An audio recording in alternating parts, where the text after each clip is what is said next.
पोपलूस, this is your ice band. आज की video में हम लोग पढ़ने वाले तुम्हारी क्लास 11 के फिजिकल एजुकेशन का chapter number 5 that is physical fitness, wellness and health. ये जो चैप्टर है ना, ट्रस्ट में बहुत ही ज्यादा इजी है, कॉन्सेप्ट बहुत ही ज्यादा इजी है। वीडियो को एंड तक जरूर देखना क्योंकि वीडियो के एंड में कुछ इंपॉर्टेंट क्वेश्चंस भी देने वाला हूं। साथ ही में टेलीग्राम ज्वाइन कर लेना, वहां पे इस चैप्टर की बहुत ही इंपॉर्टेंट नोट्स दूंगा और इंस्टा पे भी फॉलो कर लेना। वहां तुम लोग मेरे पर्सनल लाइफ से कनेक्टेड रह सकते हो एंड इवन मुझसे बात भी कर सकते हो। तो यार आराम से चुकमुकु बैठो एंड आज की 3D एनिमेटेड वीडियो का मजा लो। तो यार सबसे पहले हम लोग चैप्टर के स्टार्ट में क्या करते हैं तुम लोगों को पता ही होगा कि हम लोग ये देख लेते हैं कि हम लोगों को चैप्टर के अंदर कौन कौन से सब टॉपिक्स का पोस्टमार्टम करना है। तो तुम्हारे स्क्रीन पे टेम्पलेट आ गया होगा। सबसे पहला जो सब टॉपिक्स हम लोगों को कवर अप करना है वो है meaning and importance of wellness, health and physical fitness. यानी कि फिजिकल फिटनेस, हेल्थ और वेलनेस का क्या इंपॉर्टेंस होता है, क्या महत्व होता है, उसके साथ उसका मतलब क्या होता है, ये हम लोगों को समझना है। सेकेंड सब टॉपिक है component dimensions of wellness, health and physical fitness. यानी कि तुम लोगों का फिजिकल फिटनेस, हेल्थ और वेलनेस का क्या क्या कंपोनेंट्स होता है, क्या क्या तत्व होते हैं, उसके बारे में पढ़ना है। थर्ड तुम लोगों को पढ़ना है traditional sports and regional games for promoting wellness. यानी कि ट्रेडिशनल स्पोर्ट और रीजनल गेम्स होते क्या, उसके बारे में पढ़ना है। ये कैसे प्रमोट करता है वेलनेस को, उसके बारे में बहुत ही अच्छे से पढ़ लेना है। फोर्थ सब टॉपिक है leadership through physical activity and sports. यानी कि लीडरशिप कितना इंपॉर्टेंट होता है तुम्हारे फिजिकल एक्टिविटीज में एंड स्पोर्ट्स में, वो पढ़ना है। यानी कि लीडरशिप क्या होता है उसके बारे में डिटेल में पोस्टमार्टम करना है। Fifth and the last topic है तुम लोगों का introduction to first aid price. यानी कि फर्स्ट एड एग्जैक्टली होता क्या है और प्राइस क्या होता है, उसके पोस्टमार्टम बहुत ही अच्छे से कर लेना है। तो देखो यार, अभी तक तुम लोगों ने वीडियो को देख लिया होगा और तुम लोगों को पता ही होगा कि तुम्हारे आयुष भैया कितना मेहनत करते हैं। इसलिए चैनल को एक सब्सक्राइब तो बनता है ताकि हम लोग जल्दी से 500K की फैमिली कंप्लीट कर पाए। तो अब चलो स्टार्ट करते हैं सबसे पहले सब टॉपिक को, that is meaning and importance of wellness, health and physical fitness. इसके अंदर तुम लोगों का टेम्पलेट दिख रहा होगा। सबसे पहला हम लोगों को जो टॉपिक इसके अंदर कवर अप करना है वो है मीनिंग ऑफ फिजिकल फिटनेस। यानी कि जो फिजिकल फिटनेस है उसका एग्जैक्टली मतलब क्या होता है। तो देखो यार, टेम्पलेट के स्टार्ट में हम लोगों का ये लिखा हुआ है कि different people have different point of view regarding physical fitness. यानी कि अलग अलग लोगों का अलग अलग पॉइंट ऑफ व्यू देखने का तरीका होता है। फिजिकल फिटनेस को सभी का अलग अलग देखने का तरीका होता है, तुम लोगों को पता ही होगा। For common people to have a good physique is a symbol of physical fitness. यानी कि कॉमन लोगों के लिए, हम सभी के लिए फिजिकल फिटनेस वो होता है कि अगर कोई भी ह्यूमन का जो फिजिक है, यानी कि ओवरऑल बॉडी का शेप, साइज, स्ट्रक्चर अच्छा है तो वो बहुत ही ज्यादा फिजिकली फिट है। सपोज तुम्हारा जो एक फ्रेंड है वो तुम्हें बहुत साल बाद दिखता है, तो तुम लोग उसे देख के कैसे पहचानोगे कि वो फिजिकली फिट है कि नहीं? ऑब्वियसली उसके बॉडी के शेप, साइज, स्ट्रक्चर को देखोगे। अगर वो बहुत ही पतला लगेगा तो तुम लोग बोलोगे कि यार तुम खाना नहीं खाते हो, कितना पतला हो, तो तुम लोग सोचोगे कि यार फिजिकली फिट नहीं है। अगर कोई बंदा बहुत ही ज्यादा मोटा है तो तुम लोग उसे देख के बोलोगे कि ये तो बहुत ज्यादा मोटा है, जरूर इसके बॉडी में कुछ प्रॉब्लम्स जरूर आएंगे फ्यूचर में, ऐसा सोचते होगे। ठीक है, तो ये तुम लोग कॉमन पीपल का ऐसा पॉइंट ऑफ व्यू होता है फिजिकल फिटनेस को लेके। यानी कि अच्छा फिजिक जिसका है वो अच्छा फिजिकली फिट है कॉमन पीपल के अकॉर्डिंग। अब डॉक्टर्स का पॉइंट ऑफ व्यू क्या होता है वो देख लो। डॉक्टर्स के according proper functioning of physiological system is physical fitness. यानी कि तुम्हारा बॉडी के जितने भी ऑर्गन है ना वो अच्छे से काम करेंगे, फंक्शन करेंगे ना, तो डॉक्टर्स के अकॉर्डिंग तुम लोग एकदम अच्छे से फिजिकली फिट हो। आई होप क्लियर है। आगे हम लोगों को ये लिखा है कि फिजिकल फिटनेस एक बहुत ही सिंपल टर्म है जिसका मीनिंग जो है वो बहुत ही ब्रॉड है, यानी कि बहुत ही ज्यादा फैला हुआ है। तो आगे तुम लोगों का जो व्हाइट लाइन से हाईलाइटेड है ये सारे जो डेफिनेशन है जो अलग अलग लोगों ने दिए हैं। तुम्हारा वेबस्टर इंसाइक्लोपीडिया के अकॉर्डिंग फिजिकल फिटनेस क्या है वो देख लेते हैं।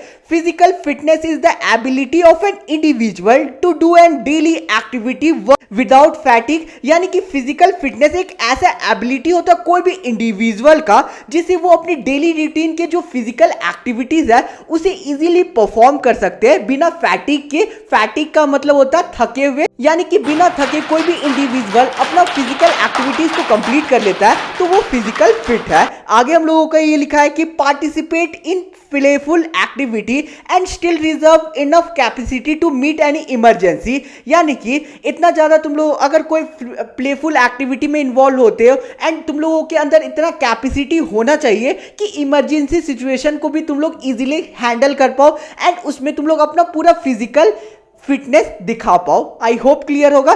सेकंड तुम लोगों का डॉक्टर क्रोल्स के अकॉर्डिंग फिजिकल फिटनेस क्या था वो देखो। Physical fitness is a successful adaptation to stresses in one's life. उनके अकॉर्डिंग फिजिकल फिटनेस ये होता है कि कोई भी इंडिविजुअल अपने लाइफ के जो स्ट्रेस है उसे इजीली मैनेज कर पाए तो वो फिजिकल फिट होता है। आगे तुम लोगों का डॉन हॉस्किन के अकॉर्डिंग फिजिकल फिटनेस क्या है? The human body's ability to move with a desired speed, balance, agility and strength gained through proper exercise and nutrition. यानी कि अगर कोई भी ह्यूमन बॉडी अपने पूरे जो बॉडी है उसे मूव कर पाता है, हिला पाता है पूरे अच्छे तरीके के स्पीड से, बैलेंस से, एजिलिटी से, स्ट्रेंथ से, तो वो फिजिकली फिट है। आई होप क्लियर हो। तो यार वीडियो में आगे बढ़ने से पहले बहुत सारे स्टूडेंट पूरे साल भर इस बात को लेके कंफ्यूज रहते हैं एंड कमेंट करते हैं कि भैया एक अच्छी सी टेक्स्ट बुक बता दीजिए फिजिकल एजुकेशन के लिए। तो मैं जिस बुक से मोस्ट ऑफ द चीजें तुम लोगों को पढ़ाता हूं उस बुक को रिकमेंड कर देता हूं। मैं तुम लोगों को मोस्ट ऑफ द चीजें गुरुकुल बाय ओसवाल की फिजिकल एजुकेशन की अमेजिंग टेक्स्ट बुक से पढ़ाता हूं। ये जो टेक्स्ट बुक है ना वो ट्रस्ट में बहुत ही ज्यादा इजी है एंड सीबीएसई के लेटेस्ट सिलेबस के अकॉर्डिंग बनाई गई है। इस बुक में तुम लोगों को हर टॉपिक बहुत ही सिंप्लीफाइड, इजी एंड बहुत ही डिटेल वे में एक्सप्लेन किया हुआ मिल जाएगा। हर चैप्टर के एंड में तुम लोगों को important MCQ, very short answer और लॉन्ग टाइप आंसर भी देखने को मिलेगा जो तुम्हारे एग्जाम की प्रिपरेशन को करवाने में बहुत ही ज्यादा हेल्प करेगा। इस बुक की मुझे एक और बहुत अच्छी खास बात ये लगी कि इसकी पेजेस बहुत ही ज्यादा अच्छी है। तुम लोग ऑर्डर करके देख लेना। और साथ ही में इसमें जो कंटेंट गिवन है उसमें बहुत सारे इमेजेस, कलरफुल इमेजेस का यूज किया गया है एंड बहुत सारे फ्लो चार्ट्स का भी यूज किया है जिससे जो स्टडी का जो टेक्निक है वो और ज्यादा सिंप्लीफाइड एंड इजी बन गया है। मोस्ट ऑफ द टॉपिक तो मैं इसी बुक से कवर अप करवाता हूं। अगर तुम लोगों को ऑनलाइन टेम्पलेट्स पढ़ने में दिक्कत आती है तो मैं तुम लोगों को रिकमेंड करता हूं कि इस बुक को ऑर्डर कर लेना। लिंक डिस्क्रिप्शन में मिल जाएगा। बहुत ही अमेजिंग बुक है। तो अब चलो वीडियो में आगे बढ़ते हैं। चलो अब हम लोग बढ़ते हैं नेक्स्ट टेम्पलेट की तरफ जो कि है next topic, importance of physical fitness. यानी कि फिजिकल फिटनेस का क्या महत्व है उसे देख लेते हैं। तो तुम्हारी स्क्रीन पे टेम्पलेट दिख रहा होगा। सबसे पहला पॉइंट है तुम लोगों का इंप्रूव्ड हेल्थ। यानी कि फिजिकल फिट पर्सन जो है, यानी कि फिजिकल फिटनेस से तुम्हारी हेल्थ को इंप्रूव करता है वो, यानी कि ओवरऑल तुम्हारा जो हेल्थ है वो अच्छा होता है। इससे होता क्या है कि तुम लोगों का हार्ट एंड लंग्स की इफिशियंसी बढ़ता है, वो और अच्छे से काम कर पाते हैं। कोलेस्ट्रॉल रिड्यूस होता है, मसल में स्ट्रेंथ आता है और पावर आता है। रिड्यूस बीपी यानी कि ब्लड प्रेशर रिड्यूस करता है। सेकंड जो पॉइंट है तुम लोगों का वो है इंप्रूव्ड सेंस ऑफ वेल। ये सेंस ऑफ वेलबींग को इंप्रूव करता है। इसके अंदर क्या क्या पॉइंट है, ये और ज्यादा तुम लोगों को एनर्जी फील करवाता है बॉडी के अंदर। तुम्हारे अंदर की स्ट्रेस कम होगी। इंप्रूव्ड क्वालिटी ऑफ स्लीप, यानी कि तुम लोग अच्छे से तुम लोग सो पाओगे, नींद अच्छी आएगी, तुम्हारे ब्रेन को शार्प करेगा। यानी कि अगर तुम लोग फिजिकली फिट हो तो तुम लोगों को ये सारी अच्छी चीजें देखने को मिलेगा। आगे थर्ड पॉइंट है तुम लोगों का इंप्रूव्ड अपीयरेंस। इसमें आता है इंप्रूव्ड पोस्चर और टोन्ड मसल। यानी कि तुम्हारा ओवरऑल बॉडी का पोस्चर बहुत ही अच्छा होगा और तुम्हारा जो मसल है टोन्ड दिखेंगे, बहुत ही अच्छा शेप एंड साइज में दिखेंगे। इससे तुम लोगों का ये एक बहुत ही इंपॉर्टेंट है रोल तुम लोगों का फिजिकली फिटनेस का।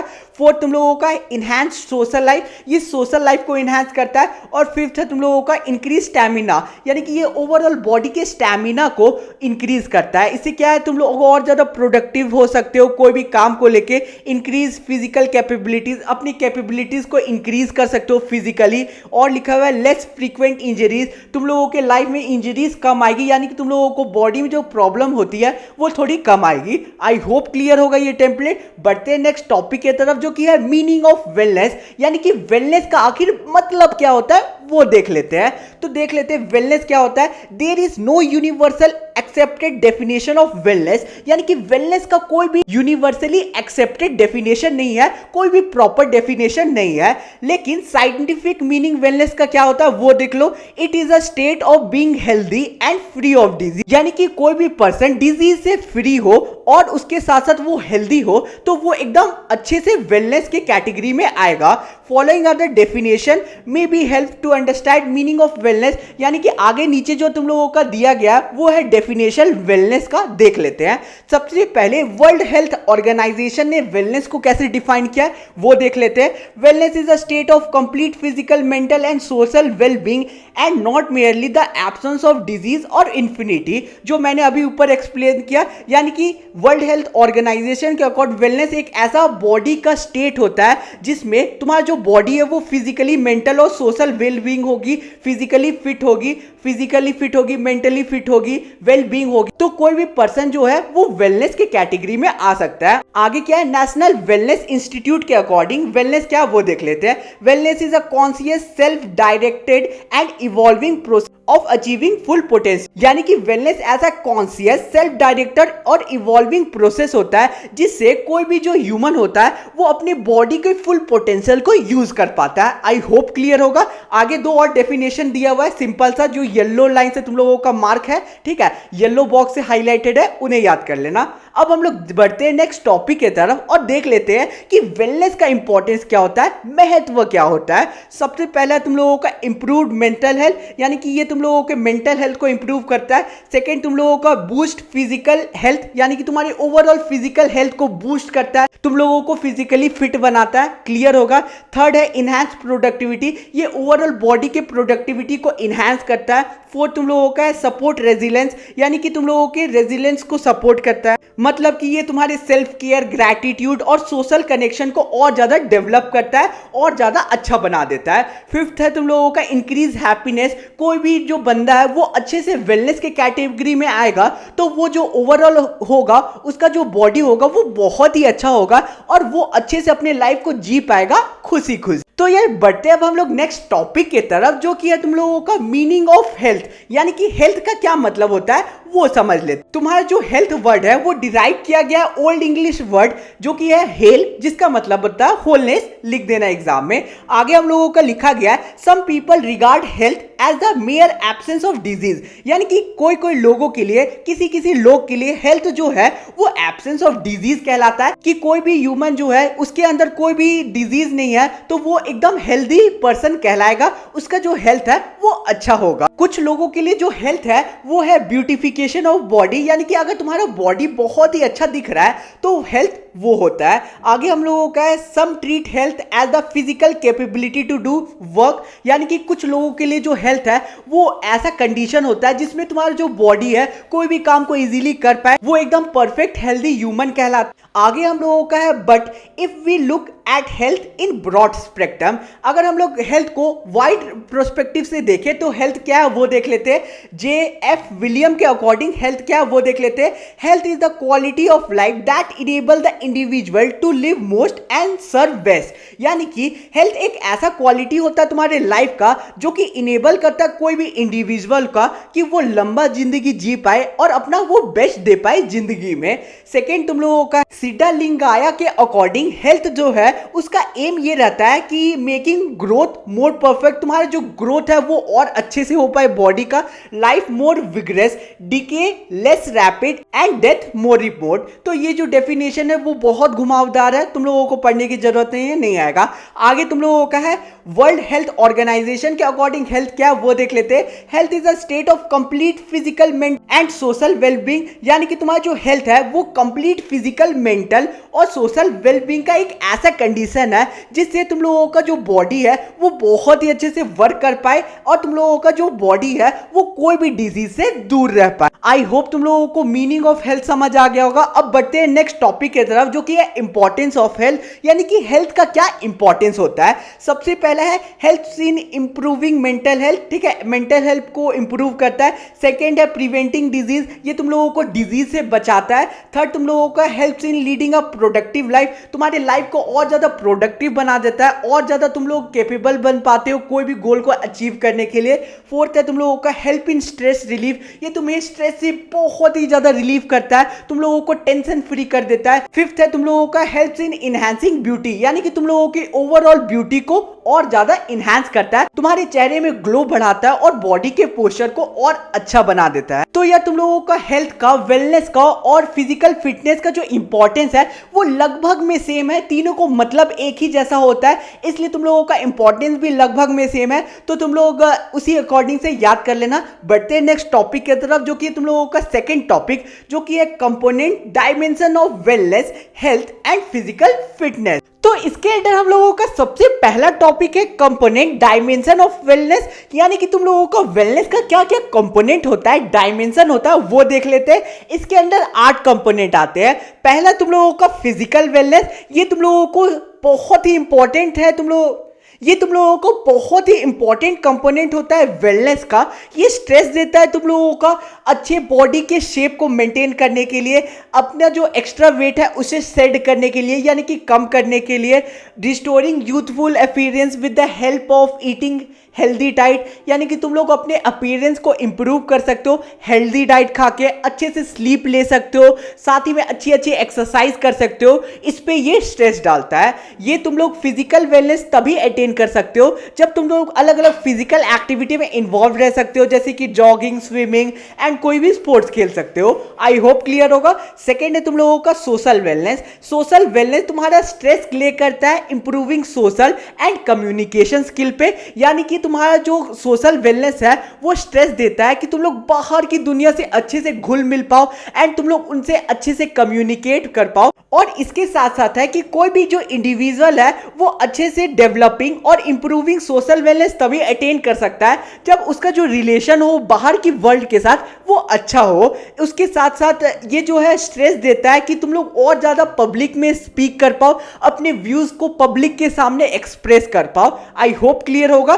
थर्ड है तुम लोगों का emotional wellness. Emotional wellness stress करता है तुम लोगों को कि तुम लोग जो अपना दिन है उसे अच्छे से हैप्पीली स्पेंड कर पाओ। इसका मेन एम रहता है, यानी कि ये सिखाता है कि तुम लोग जो अपना स्ट्रेस है उसे कम कर पाओ और जो तुम लोगों का टेंशन होता है डे टू डे लाइफ में उसे खत्म कर पाओ एंड तुम लोग हेल्दी लाइफस्टाइल जी पाओ। आगे हम लोगों का ये लिखा हुआ है कि तुम लोग अच्छे से अपने इमोशनल वेलनेस को तभी इंप्रूव कर पाओगे जब तुम लोग कोई भी रिक्रिएशनल एक्टिविटी में एंगेज रहोगे या फिर कोई भी स्पोर्ट्स को खेलोगे तो तुम्हारा जो दिमाग होगा वो इधर उधर एंगेज रहेगा। तो इससे तुम लोग टेंशन से फ्री रह सकते हो, साथ ही में तुम्हारा जो स्ट्रेस लेवल है इसे कम होगा।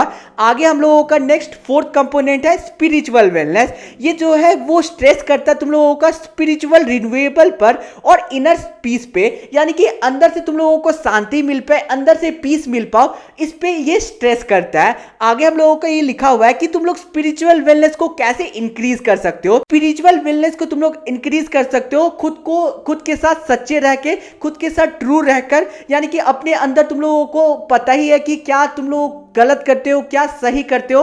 तो अगर कोई भी चीज गलत करते हो एंड तुम्हारा अंदर आत्मा बोलता है कि ये गलत है मत करो, तो उसे नहीं किया करो। आगे हम लोगों का ये लिखा हुआ है कि तुम लोग कभी भी स्पिरिचुअल वेलनेस को तभी अपने अंदर ला पाओगे जब तुम लोग अच्छे से मेडिटेट कर पाओगे, यानी कि अच्छे से तुम लोग ध्यान लगा पाओगे, भगवान की तरफ प्रेयर कर पाओगे एंड बीच बीच में तुम लोग टेंपल विजिट कर पाओगे। तो इससे तुम लोग स्पिरिचुअल वेलनेस को अपने अंदर ला सकते हो।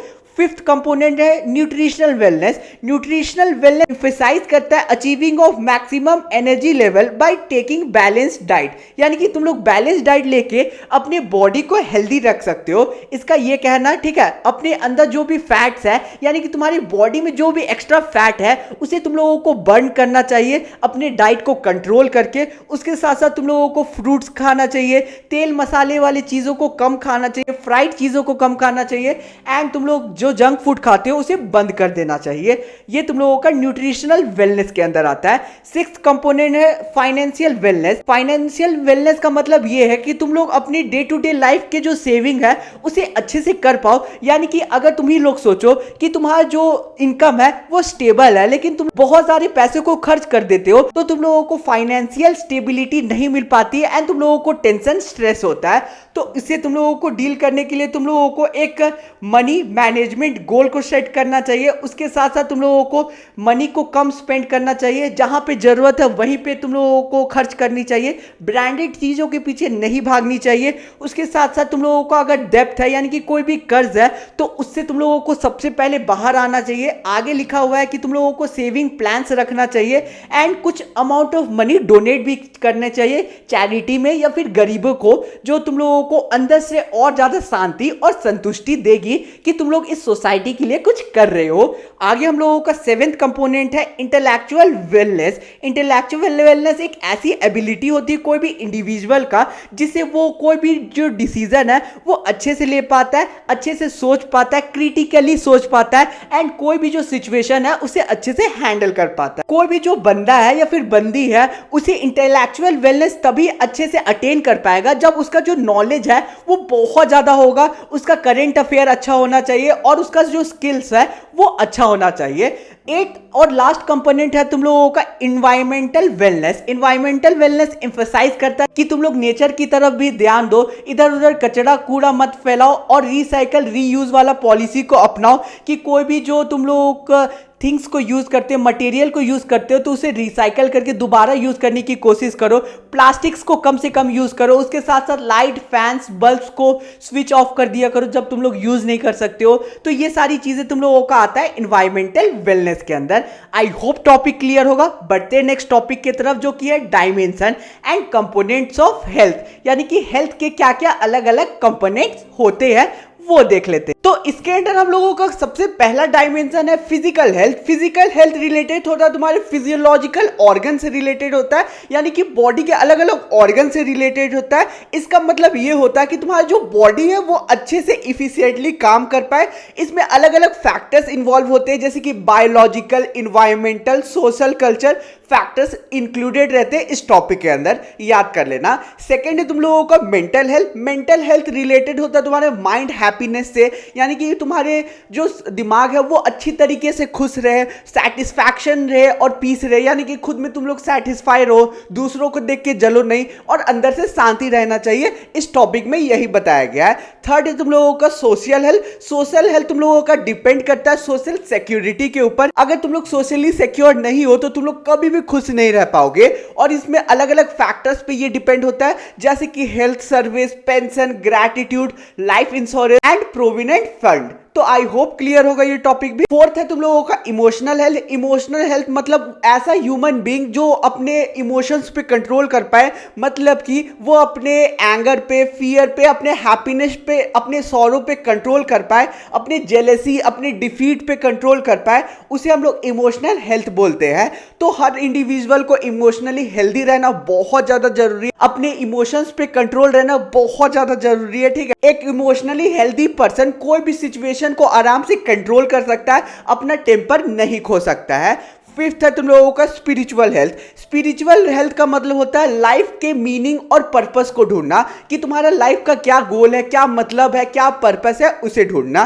क्लियर है। छठा है तुम लोगों का फाइनेंशियल हेल्थ। फाइनेंशियल हेल्थ वो होता है जिसमें तुम लोगों का फाइनेंस रिलेटेड प्रॉब्लम्स आता है तुम लोगों का, जिससे तुम लोग हेल्दी नहीं रह पाते हो। तुम लोगों को पैसा का दिक्कत होगा तो तुम लोग हेल्दी नहीं रह पाओगे। इसलिए एक अच्छा सोर्स ऑफ इनकम तुम लोगों को लाइफ में बनाना जरूरी है ताकि तुम लोग अपने फैमिली को अच्छे से मैनेज कर पाओ। ये सारे पॉइंट्स याद कर लेना। आई होप क्लियर होगा। बढ़ते नेक्स्ट टॉपिक के तरफ जो कि है component dimension of physical fitness, यानी कि फिजिकल फिटनेस का क्या तत्व होता है। ये इंपॉर्टेंट टॉपिक है, अच्छे से सुनना। इसके अंदर जो टॉपिक्स है वो बहुत इंपॉर्टेंट है, अच्छे से ध्यान से कान लगा के सुनना और साथ ही में चुक्कू मुक्कू भी बैठ जाओ क्योंकि यहां से टॉपिक इंपॉर्टेंट होगा। और हाँ यार, चैनल पे नए हो देन सब्सक्राइब करना। तो अब चलो स्टार्ट करते हैं इस टॉपिक को। हमारा सबसे पहला टॉपिक है स्ट्रेंथ। स्ट्रेंथ को ऐसे डिफाइन कर सकते हो कि amount of force a muscle और a group of muscle can exert, यानी कि इतना अमाउंट ऑफ फोर्स कि तुम्हारा जो मसल है या और ग्रुप ऑफ मसल एक्सर्ट करता है किसी भी चीज के ऊपर, तो उसे हम लोग स्ट्रेंथ कह सकते हैं। सपोज तुम लोग किसी चीज को धकेल रहे हो तो उसमें तुम लोगों का फोर्स लग रहा है, पावर लग रहा है एंड मसल का यूज हो रहा है, तो वो तुम लोगों का स्ट्रेंथ कहलाएगा। स्ट्रेंथ को तुम लोग डाइंस में या फिर पाउंड्स में मेजर कर सकते हो। इसके दो टाइप्स होते हैं, डायनेमिक स्ट्रेंथ और स्टैटिक स्ट्रेंथ। सबसे पहले डायनेमिक स्ट्रेंथ क्या होता है उसे देख लेते हैं। डायनेमिक स्ट्रेंथ को तुम लोग आइसोटोनिक स्ट्रेंथ कह सकते हो क्योंकि ये मूवमेंट से रिलेटेड होता है। पुलअप और पुशअप तुम लोगों का एक डायनेमिक स्ट्रेंथ है क्योंकि यहाँ पे तुम लोगों का जो मूवमेंट है वो अच्छी तरीके से विजिबल होता है। आई होप क्लियर होगा। सेकेंड है तुम लोगों का स्टैटिक स्ट्रेंथ। स्टैटिक स्ट्रेंथ को आइसोमेट्रिक स्ट्रेंथ के नाम से भी जाना जाता है। इसमें क्या होता है, ये एबिलिटी होता है मसल का जिससे वो रेजिस्टेंस के अपोजिट में काम कर पाता है। ठीक है, आई होप क्लियर होगा। तुम्हारा जो स्टैटिक स्ट्रेंथ होता है वो डायरेक्टली एक्सपीरियंस नहीं किया जाता है एंड बाहर वालों को पता नहीं चलता कि तुम लोग कितना स्ट्रेंथ लगा रहे हो। जनरली स्टैटिक स्ट्रेंथ तुम लोगों का स्पोर्ट्स में यूज नहीं होता है, ये वेट लिफ्टिंग में यूज होता है। सपोज तुम लोग डेडलिफ्ट कर रहे हो तो तुम लोग रेजिस्टेंस के ऊपर उस डेडलिफ्ट को खींच रहे हो। ठीक है, आई होप क्लियर होगा। जिनको जो जिम जाते हैं उनको पता होगा कि डेडलिफ्ट क्या होता है। डेडलिफ्ट एक एग्जांपल है तुम लोगों का स्टैटिक स्ट्रेंथ का। चलो बढ़ते हैं नेक्स्ट कंपोनेंट की तरफ जो कि है स्पीड। सेकंड कंपोनेंट स्पीड है। Speed can be defined as the ability और capacity of individual to perform movement of the same pattern at faster rate. यानी कि स्पीड के बारे में तो ज्यादा बताने की जरूरत नहीं है। स्पीड एक ऐसा एबिलिटी होता है इंडिविजुअल का जिससे वो कोई भी काम बहुत ही तेजी से कर पाए एंड अपना बेस्ट स्पीड पे वो कर पाए, उसे हम लोग स्पीड कह सकते हैं। ठीक है, अच्छी गति से, कांस्टेंट गति से वो कर पाए, उसे स्पीड कहते हैं। स्पीड को सेकेंड वे से ऐसे भी डिफाइन कर सकते हो कि ability to move the body as fast as possible. यानी कि अपने बॉडी को जितना तेज हो सके उतना तेज तुम लोग कोई भी काम को करवा सकते हो, तो उसे स्पीड कहते हैं हम लोग। क्लियर होगा। बढ़ते हैं थर्ड टॉपिक की तरफ जो कि है एंड्योरेंस। एंड्योरेंस क्या होता है, ये एबिलिटी होता है सस्टेन करने का कोई भी एक्टिविटी को। ये सेकेंड वे से ऐसे भी डिफाइन किया जा सकता है कि एबिलिटी टू रेजिस्ट फैटिग। यानी कि फैटिग मतलब क्या होता है, थकना। यानी कि ऐसा एबिलिटी जिससे तुम लोग खुद को थकने से रोकते हो। तुम लोग थक भी जाते हो तो उससे एक्स्ट्रा तुम लोग काम करते हो, तो इसे एंड्योरेंस कहते हैं। जनरली एंड्योरेंस रेपिटेशंस पे काउंट होता है कि कितना रेपिटेशंस कोई भी चीज का तुम लोग कर पाते हो। तुम लोगों का एंड्योरेंस दो टाइप का होता है, शॉर्ट टर्म एंड्योरेंस और long term endurance. Short term endurance वो एंड्योरेंस होता है स्पोर्ट्स का जिसमें जो एक्शन ऑफ मूवमेंट होता है वो कम पीरियड के लिए होता है एंड इंटेंस स्पोर्ट में होता है, जैसे कि hockey, football, wrestling etcetera. I hope clear होगा। लॉन्ग टर्म एंड्योरेंस वो एंड्योरेंस होता है जो कि लंबा टाइम के लिए तुम लोगों को अपने बॉडी को अच्छे से फंक्शन करवाना पड़ता है। जैसे कि तुम लोग जॉगिंग कर रहे हो लंबे टाइम के लिए, आधा घंटा, 1 घंटा, 3 घंटा, तो वो तुम लोगों का लॉन्ग टर्म एंड्योरेंस में आ जाएगा। आई होप क्लियर होगा। बढ़ते फोर्थ कंपोनेंट की तरफ जो कि है फ्लेक्सिबिलिटी। फ्लेक्सिबिलिटी के बारे में तो मैंने योगा में बहुत अच्छे से बताया होगा। आई होप तुम लोगों ने उस वीडियो को देखा होगा। फ्लेक्सिबिलिटी क्या होता है, एक ऐसा रेंज होता है मूवमेंट ऑफ जॉइंट्स का जिससे तुम लोग अपने बॉडी को कोई भी पोस्चर पे मेंटेन कर सकते हो। ठीक है, कोई भी पोस्चर पे ला सकते हो। कोई भी इंडिविजुअल जो इसका बॉडी बहुत ही फ्लेक्सिबल है वो अपनी डे टू डे लाइफ को इजीली कंप्लीट कर सकता है। और ऐसे पीपल जो होते हैं, ऐसे लोग जो होते हैं, ऐसे ह्यूमंस जो होते हैं वो थोड़े ज्यादा अट्रैक्टिव लगते हैं सबको। फ्लेक्सिबिलिटी के दो टाइप्स होते हैं, पैसिव फ्लेक्सिबिलिटी और एक्टिव फ्लेक्सिबिलिटी। तो सबसे पहले पैसिव फ्लेक्सिबिलिटी क्या होता है, ये ऐसा एबिलिटी होता है बॉडी का जिससे मूवमेंट जो है वो ग्रेटर डिस्टेंस तक कर पाता है कोई भी human being with the help of external help. यानी कि एक्सटर्नल हेल्प की वजह से वो कोई भी मूवमेंट को ज्यादा दूर तक, ग्रेटर डिस्टेंस तक कर पाता है। ठीक है, अपनी पार्टनर की हेल्प से। सेकंड है एक्टिव फ्लेक्सिबिलिटी। एक्टिव फ्लेक्सिबिलिटी एक ऐसा एबिलिटी होता है जिससे कोई भी मूवमेंट को लॉन्गर डिस्टेंस तक कैरी ऑन किया जाता है बिना कोई पार्टनर के हेल्प से। इसका एक एग्जांपल है कि तुम लोग स्ट्रेचिंग करते हो अपने बॉडी का, तो उसमें अपने पार्टनर को तो तुम लोग नहीं बुलाओगे कि मुझे स्ट्रेच करवा दो, खुद से स्ट्रेच करते हो, तो वो तुम लोगों का हो जाएगा active flexibility. I hope clear होगा। लास्ट कंपोनेंट की तरफ चलते हैं जो कि फिफ्थ कंपोनेंट जो कि है कोऑर्डिनेटिव एबिलिटी। कोऑर्डिनेटिव एबिलिटी को पहले के टर्म पे तुम लोग एजिलिटी के नाम से भी जानते थे, बट एजिलिटी का धीरे धीरे सबको मतलब क्लियर नहीं होने लगा, प्रॉपर डेफिनेशन नहीं निकला, इसलिए एजिलिटी का नाम चेंज करके कोऑर्डिनेटिव एबिलिटी का नाम पे रख दिया गया। अब आगे पॉइंट्स में क्या लिखा वो देख लेते हैं। तुम्हारा कोऑर्डिनेटिव एबिलिटी जो है वो डिपेंड करता है सेंट्रल नर्वस सिस्टम के ऊपर। कोऑर्डिनेटिव एबिलिटी वो एबिलिटी होता है कोई भी इंडिविजुअल का जिसमें इनेबल करता है कोई भी इंडिविजुअल का कि वो अच्छे से कोई भी एक्टिविटी को अच्छे से परफॉर्म कर पाए, कोई भी फिजिकल एक्टिविटी को अच्छे से कर पाए। हम लोगों का एक्यूरेसी, रिदम एंड कंसिस्टेंसी तुम लोगों का डिपेंड करता है कोऑर्डिनेटिव एबिलिटी के ऊपर। आई होप क्लियर होगा।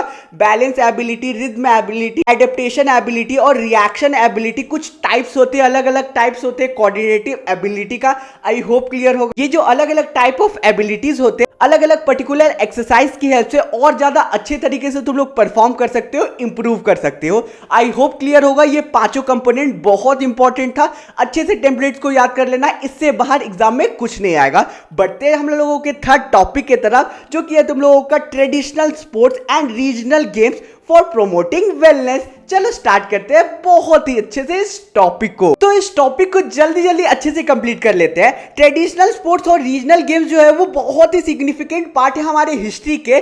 जो ये गेम्स होते हैं ये हम लोगों को हमारे पास्ट के बारे में बताते हैं। ये मेन स्ट्रीम स्पोर्ट्स से बहुत ही ज़्यादा अलग होते हैं और बहुत सारे अलग अलग अपॉर्चुनिटीज भी प्रोवाइड करते हैं। ट्रेडिशनल गेम्स इंक्लूसिव गेम्स के नाम से भी जाना जाता है, जिसमें कंपटीशन नहीं होता है, ये फन के लिए खेला जाता है। ठीक है, इसमें अगर कोई भी प्लेयर एक बार आउट होता है तो उसे दोबारा भी चांस मिल सकता है। क्रिकेट के जैसा नहीं है कि एक बार बैट्समैन आउट हुआ तो उसे दूसरे मैच में चांस मिलता है, वैसा नहीं है। इसमें कोई भी प्लेयर कोई भी बंदा दोबारा से भी खेल सकता है तुरंत। उसके बाद लास्ट में हम लोगों का पॉइंट ये लिखा हुआ है कि ट्रेडिशनल स्पोर्ट्स इंडिया का जो है वो वैदिक टाइम से ट्रेस किया गया है। पुराने टाइम से ही बहुत सारे स्पोर्ट्स को उठाया गया है, जैसे कि पहले तीर धनुष जो हम लोग चलाते थे उसे आज के टाइम पे आर्चरी के नाम से जाना जाता है। कुश्ती करते थे उसे रेसलिंग के नाम से अभी जाना जाता था। वैसा योगा और स्विमिंग भी है जो वैदिक टाइम से चला आ रहा है। अब हम लोगों का नेक्स्ट पॉइंट है कि इंडिया जो है वो एकदम स्ट्रॉन्ग ट्रेडिशनल स्पोर्ट्स के तरफ खेलता है,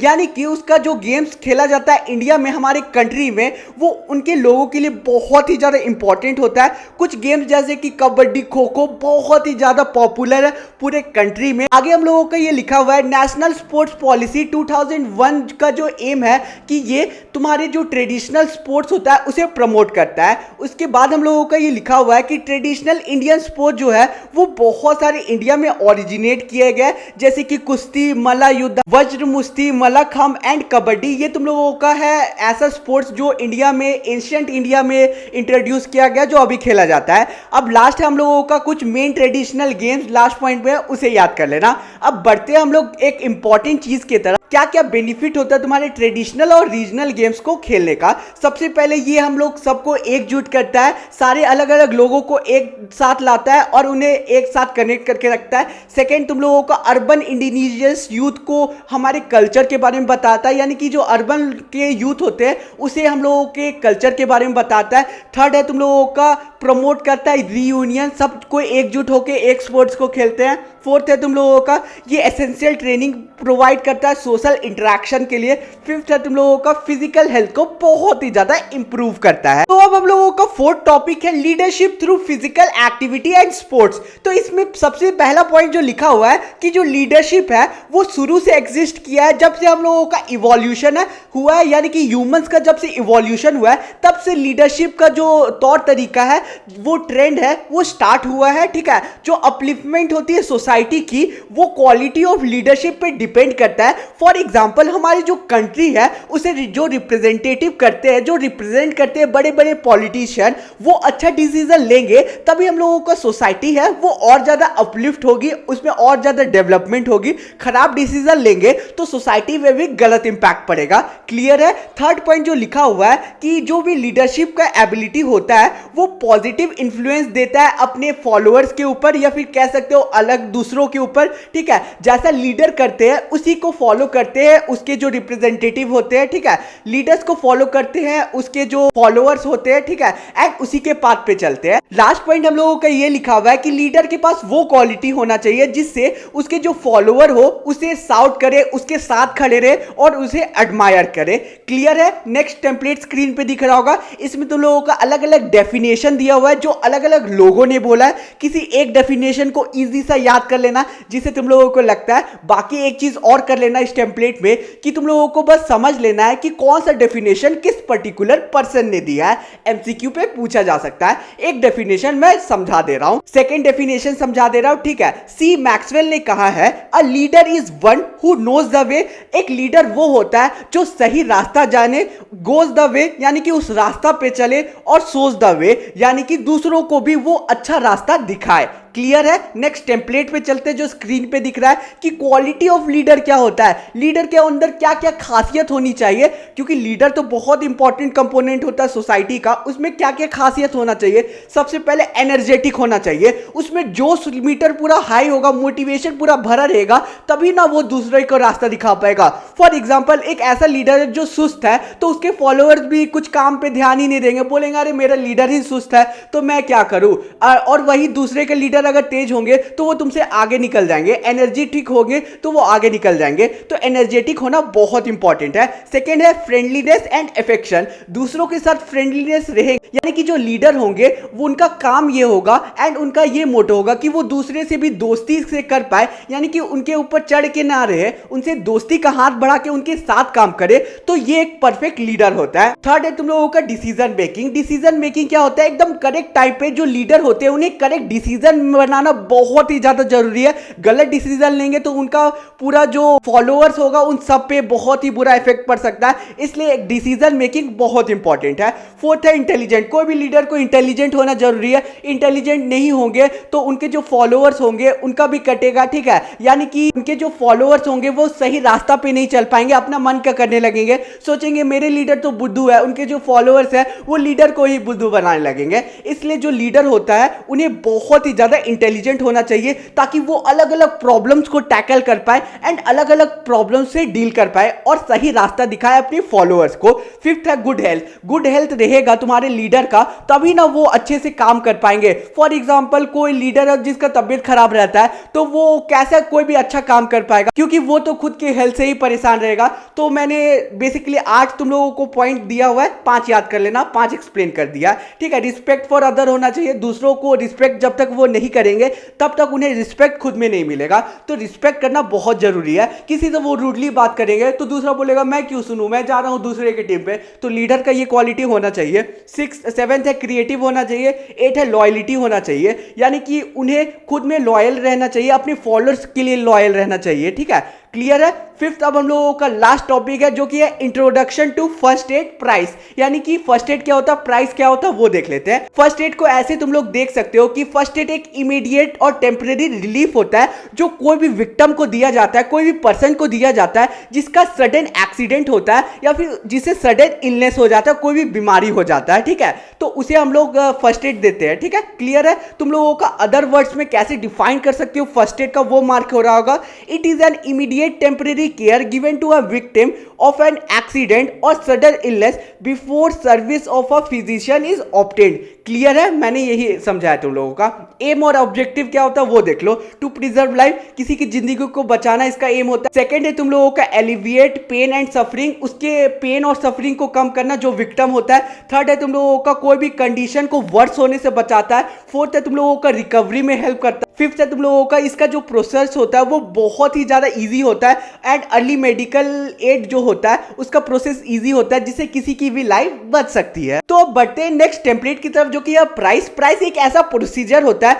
जो किसी भी पर्सन के लिए फॉलो किया जाता है, इंजर्ड पर्सन के लिए फॉलो किया जाता है 24 to 48 आवर्स के विद इन, यानी कि ये कोई भी सिवियरिटी जो होता है उसे कम कर देता है। हमारा जो प्राइस है वो किस चीज के लिए स्टैंड करता है वो देख लो। Price stand for protection, R for rest, I for ice, C for compression and E for elevation, ठीक है। प्राइस का एक फोटो दिख रहा होगा, थोड़ा ब्लर होगा, मैं तुम लोगों को कोशिश करूंगा टेलीग्राम पे अच्छा फोटो भेज देने का। अब हम लोग सारी चीजों को अच्छे से समझ लेते हैं कि PRICE का एग्जैक्टली मतलब क्या होता है। तो तुम्हारा प्राइस का सबसे पहले होता है पी का स्टैंड करता है प्रोटेक्शन के लिए। प्रोटेक्शन का मतलब होता है कि कोई भी इंजर्ड पर्सन है उसका जो इंजर्ड एरिया उसे अच्छे से प्रोटेक्ट करना, उसे अच्छे से ट्रीट करना एंड उसे ऐसा बना देना कि तुम्हारा जो इंजरी हो और बड़ा ना हो जाए, उसे सपोर्ट करना, इसका मेन एम यही होता है। सेकेंड है तुम लोगों का रेस्ट। प्राइस में आर होता है आर का मतलब होता है रेस्ट। रेस्ट मतलब होता है कि कोई भी इंजर्ड पर्सन को अच्छे से रेस्ट करवाना 24 to 48 आवर्स के विद इन, ताकि उसका जो इंजरी है और ज्यादा बढ़ ना जाए या फिर उसका इंजरी जो है और ज्यादा बड़ा ना हो जाए, उसे पेन ना हो, इसीलिए रेस्ट बहुत ही ज्यादा इंपॉर्टेंट है। थर्ड है तुम लोगों का आइस। आइस जो है वो डायरेक्टली अप्लाई किया जाता है तुम्हारे इंजर्ड एरिया पे, इंजर्ड पर्सन, क्योंकि ये तुम्हारे ब्लीडिंग और स्वेलिंग को डिक्रीज कर लेता है, स्लो डाउन कर देता है एंड तुम्हें रिलीफ देता है। फोर्थ है कंप्रेशन। कंप्रेशन का मतलब ये रहता है तुम्हारा जो कंप्रेशन है वो तुम्हारी ब्लीडिंग को और स्वेलिंग को कम कर देता है। ये कम कैसे करता है? फर्म पैड की हेल्प से। जो साइड ऑफ इंजरी है फर्म पैड वहां पे लगाया जाता है जिससे तुम लोगों का ब्लीडिंग और स्वेलिंग डिक्रीज हो जाता है। क्लियर होगा। फिफ्थ है तुम लोगों का एलिवेशन। एलिवेशन का मतलब ये रहता है कि कोई भी इंजर्ड पार्ट जो है उसे हार्ट के ऊपर लाना। कोई भी इंजर्ड पर्सन का जो स्वेलिंग होगा वो कम हो जाएगा। ये पिल्लो की हेल्प से तुम लोग कर सकते हो कि तुम लोग लेटे हुए हैं, तुम्हारे एंकल पे अगर चोट है तो तुम उसे हार्ट लेवल से ऊंचा ले आओगे तो तुम्हारा स्वेलिंग जो है वो कम हो जाएगा। आई होप क्लियर होगा पूरा टॉपिक। चैनल पे नए होगे तो सब्सक्राइब करना, क्योंकि तुम लोगों के लिए बहुत मेहनत करता हूं यार। इंस्टा पे फॉलो कर लेना और साथ ही में टेलीग्राम ज्वाइन कर लेना, वहां बहुत इंपॉर्टेंट नोट्स दूंगा। तो इसी के साथ आज का हमारा पूरा वीडियो बहुत ही अच्छे से कंप्लीट होता है। तुम्हारी स्क्रीन पे इंपॉर्टेंट क्वेश्चन दिख रहा है, ये क्वेश्चन एग्जाम के प्रोस्पेक्टिव से इंपॉर्टेंट हो सकता है। आंसर चाहिए तो टेलीग्राम ग्रुप ज्वाइन कर लेना। मिलते हैं किसी और वीडियो में। Thanks for watching the video.